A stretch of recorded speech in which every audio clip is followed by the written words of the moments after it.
The most dramatic moments on paternity court. You stand here now and it's, I don't want him, I don't want him. You slept with him. And you knew he didn't have anything. No, hold on. I let you talk all day, now I'm gonna talk. You are his father. Oh, thank you, Jesus. You know your son. Some flings last more than our expectations. However, the irony is that even when they end, their ghosts come back to haunt us. And that is exactly what happened to Miss Luce. Her ex not only failed to step up, but docked out childcare expenses worth $2,000. Miss Luce, you are suing the defendant for $2,716.86 back childcare expenses for your son, Marley. Mr. Zuniga, you say you don't owe her a dime. Because you're not her son's father, you've petitioned the court for a lie detector test and a paternity test, but you claim to know who his real daddy is. The plaintiff stated that though the baby daddy was present for the baby for the first 4 months, he suddenly disappeared from their lives, which left the mommy and baby stranded. And this made the judge ask Mr. Zuniga the reason for such abandonment. First of all, Your Honor, I didn't feel like I abandoned him. At first, I never really thought the kid was mine. From day one, she seemed easy. We had sex the first day. So, have you helped at all with Marley? Well, yeah, I did. At first, I spent all my tax money. Last year, I got a substantial amount, and I spent every dime on him. I didn't spend one dime on myself. The judge read all the expenses listed as proof and asked Mr. Zuniga about his doubts towards the plaintiff. And you won't believe the answer we got. FYI, his testimony was so dumb that even the judge had to correct him. First of all, I never really knew her. Okay, you slept with her, right? I met her. Oh no, answer my through question. A mutual friend. You Yeah. slept with her, right? Yes. Did you use protection? No. Well, you know her now. Yes. Okay, proceed. Well, I found out that she never really stayed in relationships long and that she liked to jump from guy to guy. Then the judge asked the defendant about Mr. Zuniga's other kids, and it turns out he was somewhat sterile because the guy never had children in his previous relationships due to sports injuries. But the plaintiff cut him off, quickly defending herself against the doubts. I was committed when we first started hanging out. I stayed at home with my godbrother, taking care of his kids until he got off work. While I was at work, I asked her what she used to do. And she used to tell me she was going to her brother figure house and getting her moped fixed. That thing's probably still broke right now. To me, and she told me that while I was with her, she was cheating on me the whole time with her husband. When asked about the allegations, the plaintiff admitted sleeping with a married man, but said there wasn't anything between her and their godbrother, and she only helped with raising his kids. I honestly believe it's only because he thinks he's sterile and that he can't have kids. I gave him no reason to feel as if I was cheating on him. What about right after you left me? How you got with that one guy from the park, and then right after that you started getting with the bouncer. With a bouncer? While you were with him. No, I was only with two different people at separate times after I slept with him. One-sided allegations were a dead end, so the judge asked the plaintiff about her witness, and to everyone's shock, she brought the defendant's mother to solidify her testimony. She claimed that her son resembled the kid and alleged the father cut her off to explain his mom's obsession with babies. First of all, Your Honor, my mom, she's always wanted me to have kids. Once I got of age, I got older and started. Oh my goodness, no, I didn't want him sleeping with nobody. She told me herself that she was that age. She didn't to be a even grandmother. speak to me after we found out I was wouldn't even pregnant speak to because she her. thought I was just a fling. Because my son goes through women like toilet paper. I did not want to speak to her. The judge asked the plaintiff about pregnancy, and she said that he was just present at the birth. Then the defendant said that he drove 3 hours to the hospital and signed the birth certificate, but later they lost it. So Mr. Zuniga's excitement about the birth led all of them into an argument. He was throwing things around in the house. He was upset we couldn't leave right then and there to watch his son be born because his dad wasn't there. Were you not? I was. And you feel very emotional because? Because he went through it. He went through it without a dad, and he's gonna have the same thing happen. The more I see him grow up, the less he looked like. Because he doesn't know you. And he doesn't have to look like you. You don't look like me the more you grew up, but I knew you came from me. However, the baby daddy still couldn't shake off his doubts, so the judge decided to reveal the outcome of the lie detector test about her sexual relationship with that married man during the conception dates, which the plaintiff had denied, and the judge read the results. If you ever had sexual relations with any other man while dating Pedro, which is Mr. Zuniga, you said no. The lie detector determined deception indicated. This time, nobody believed that she lied, but she did it. So after the lie detector results, the judge moved the case forward and permitted them a paternity test to end this game. She asked their final thoughts before the results, but instead of hoping, they just argued. You were there from the start. You started out being a good dad, and then you vanished. You abandoned your own kid. I did more than anybody would have done regarding You're acting the just fact like that your dad she when you lied. promised. Mom, why are you so upset? Because I went through this. I was hurt. This little boy didn't ask to be here. The case seemed very simple from its beginning, with the baby denial, but the lies of the plaintiff and the double-faced behavior of the defendant made things complicated. So the judge was ready to read the results. It has been determined by this court, Mr. Zuniga, you are his father. Oh, thank you, Jesus. You need to tell your son. But look at him. Look at him. Maybe that's yours. But you lied. Yes, I made All right, a we're lie getting over compared that. to We're getting whatever over test that. says it. He is your son. Say you're sorry. But the test just proves that I was right. A young, beautiful, but not entirely innocent girl brought the lawsuit to persuade Mr. McKinley, the defendant, that he was the father of her son. She also claimed that his reluctance to admit paternity was due to his petty wife.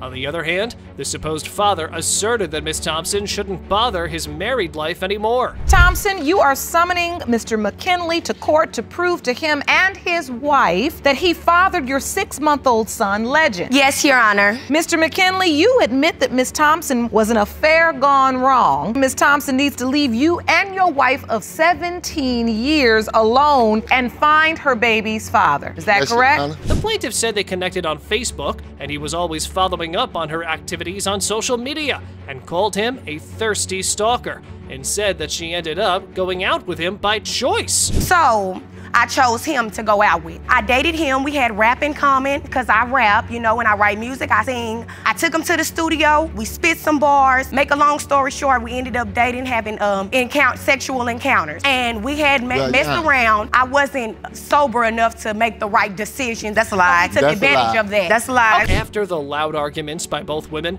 the judge asked Mr. McKinley to tell his side of the story. He said that he wanted to see the studio he worked in, and he denied her, but she kept pinning him about it. This accusation led to more arguments and laughter. So out of the blue, she just sends you a message and says, when you gonna take me to the studio? Yeah, to the and you studio. don't know who this girl is. Nah, I just knew she was one of my friends on Facebook. I could have been a plot she skiing on from day one. He worked at the Goodwill. Why would I want him? He was in the donation thing before he got fired. Why would I want him? And he 2 decades older than me. Well, why did you sleep with him if he was this broke? Nevertheless, when the defendant's wife was questioned by the judge about the relationship, she revealed that when she discovered them in a home, the plaintiff was lying under the covers. Miss Thompson, though, clarified the circumstance. One of the girls up there told me that my husband have a young girl in the room. So I went over myself, knocked on the door. So he opened the door. I went in there. She laying in the bed, under the cover. Whose house was this? I took the cover off her head. And I'm like asking him, what's going on? He's like, well, we doing music. Sit down. I'm like, no, I won't sit down. You doing music in the bed under the cover? The plaintiff continued her statement, saying that he took her to the hospital, and she shared that there could be another possible father who got him upset. Ms. Thompson carried on explaining how much he still cared for her after the pregnancy news. I'm gonna own up to my crap. So I said, okay, it's a chance that this might not be your child. All right. He was upset. He got in his feelings. This man is lying. Look at me. He was all up in my face. He spent money on me. He let me drive his car, and he didn't have no money for me. At the same time, I had fun enjoying his company. So you went all and I ain't have to spend no money. A man with no but money? Yeah, I know. he loves this child, and I know he does. Ms. Thompson confirmed that the defendant was the father of the baby because of many resembling features, and showed proof of stacked toes to the judge. Further, she boldly confronted him to deny that proof. I called him in the hospital on the second day because I looked at my child and I said, dang, man, I'ma own up to that. I did not want him to be the father, but my child sure do got a lot of features. This evidence shows that he has a stacked toe. I asked Terrell about my son. I told him about it. Oh, yeah, that's me. So if that ain't your baby, take your shoe off. Let me see your toe. You want to see my Yeah, toe? let me see. Take them off. You got on, did you put on socks today? Both parties here are very strong with their proof games. Now the picture with the anonymous man sparked some fishy behavior from the plaintiff. and she defended herself by exposing the petty actions of his wife. So how do you think they got this text if it didn't come from you? This woman made a fake page. I have my page private. All of this that they doing is to make me look bad. But I'm really upset because I could care less if he in his life or not. I just want to know who the father is so I can get the help that I need because I'm struggling with my child. If you want to be there, that's fine. But she don't got to tag along your coattail just to go see your child. After lots of arguments, accusations, and lies, the judge was tired of listening to anything else. Moreover, Ms. Thompson was a strong woman, and today's outcome was very important for her to settle the baby's future. So she decided to read the results to calm the plaintiff and finish this war of foolishness. It has been determined by this court, Mr. McKinley, you are the father. A relationship under the pillars of infidelity and mistrust can't last long. But this woman sought to save her relationship with Mr. White by establishing the paternity of her daughter. But the defendant insisted that she was constantly lying to him and that the consequences would force him to leave their relationship. All right, now, Mr. Wright, you say that Ms. Kane has repeatedly lied to you, and you have every reason to doubt the paternity of 1-year-old Ariana. That if the results of today's paternity test prove you are not the biological father, you plan to walk out of this courtroom and have nothing to do with Ms. Kane again. That's right, Your Honor. The plaintiff said when they first started talking, she was hanging out with her ex, and upon clarification, she said she wasn't sleeping with the ex. But Mr. White cut her off, saying the real story was different. I want to know why there's so much mistrust. He called me to have me tow her car. The ex did? Told me it was his girlfriend. I went and got her car, towed her over to her house, you know, because she's my boy's girl. I was talking to her, told her what was wrong with the car. So her ex is your friend? Yeah, told me if I... Now we're getting places. Well, we were friends. We were friends. The defendant recalled the day when the plaintiff went out with her ex, a friend and her ex's buddy, and the club's doorman informed him that the plaintiff was there on a double date.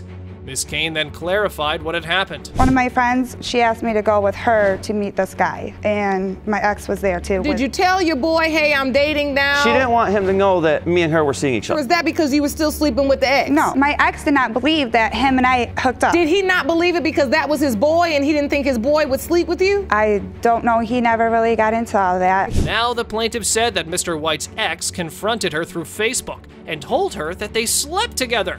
But the defendant argued that it happened after his breakup with Ms. Kane, and the judge praised their exciting foursome and asked about pregnancy reaction. And now, Ms. Kane, do you believe he was sleeping with his ex too? Yes, I do, because she would get a hold of me off of Facebook and tell me that they're sleeping together. That's not true. Me and her have broke up, and yes, I've done stuff with my ex. When we've been broke up. It wasn't just when we were broken up. Okay, you all see each other, but you also have relationships with your exes. He fully played his inspector game perfectly. The plaintiff went on to say that she repeatedly told him directly in his face during a custody dispute that he wasn't the baby's father. So, Ms. Kane, while you're pregnant, you tell him this may not be your child. This isn't your child. Out of anger. Out of anger. Yes. So it was only out of anger because in your mind there's absolutely no other possibility. Correct. So he's a control freak and she avenges him. Classic battle. The plaintiff then explained that any comments she made regarding the baby's paternity were made out of rage. However, the accusation was eager and eventually revealed more messy behaviors by Miss Kane. Me and her friend had a threesome. She goes over to her friend's house to hang out with her friend and her friend's boyfriend. They're drinking. Her friend somehow gets her shirt off, her bra off, her pants halfway down. No, it was not all around this. no. And then she tells me she got uncomfortable, so she got everything back on and left. According to her friend, they had a threesome. No. And she's lying to me about that. The judge was done with the dirt of their mess and their complaints. She further asked him about his role at the birth, and he replied that he supported the baby since birth, but didn't sign the birth certificate and shared his concerns. I didn't sign the birth certificate because I told her before, I'm not signing the birth certificate because I have a doubt. Yep, no father's name recorded. You know, and then now she throws that up in my face. If she turns out to be mine, she's gonna keep that short when she's older. Who said that? He's the one that thinks that I'm gonna keep her and throw it up in her face, saying that he was a bad dad, he didn't want nothing to do with her, and all this other stuff. That's the reason why I keep it. Their arguments were useless now, and the judge asked them to stop making everyone a fool.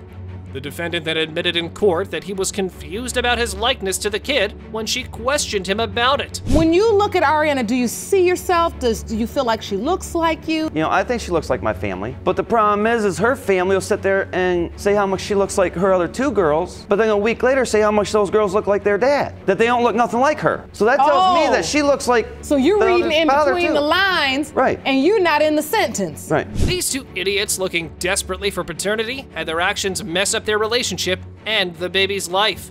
In this dirtiness, the judge moved on to reveal the results and hoped something could save their future. In the case of Kane v. Wright, pertaining to 1-year-old Ariana Wright, it has been determined, Mr. Wright, you are Ariana's father.